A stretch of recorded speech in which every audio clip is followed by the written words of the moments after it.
নমস্কার, আমি অমৃতা। আজকে আমি আপনাদের জন্য আলু পটল দিয়ে হালকা পাতলা মাছের ঝোলের রেসিপি নিয়ে এসে গেছি। এর জন্য আলু আর পটল ভালোভাবে ছাড়িয়ে কেটে নিয়েছি। আমি পটলগুলোকে লম্বা লম্বি চিড়ে 4 টুকরো করেছি। আপনারা আপনাদের পছন্দ মতো আকারে কেটে নিতে পারেন।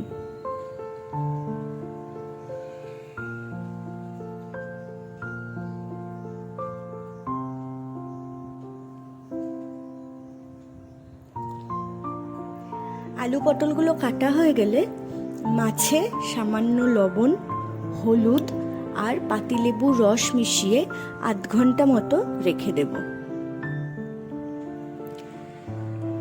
এর মধ্যে আমি একটা বাটিতে হলুদ গুঁড়ো, জিরে গুঁড়ো, ধনে গুঁড়ো, লঙ্কা গুঁড়ো আর আদা বাটা সামান্য জলে মিশিয়ে রেখে দিচ্ছি। কড়াইয়ে তেল দিয়ে প্রথমে আমি মাছগুলো ভেজে নেব।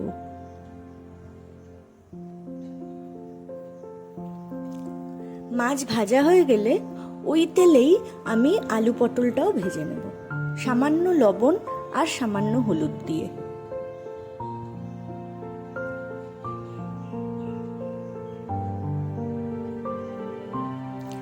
আলু পটল ভাজা হয়ে গেলে ওই তেলের মধ্যে সামান্য গোটা জিরে, স্বাদমতো কাঁচা লঙ্কা আর বানিয়ে রাখা মশলার জলটা দিয়ে দেব। 2 থেকে 3 মিনিট মতো নাড়াচাড়া করে তার মধ্যে আলু পটলগুলো দিয়ে দেব।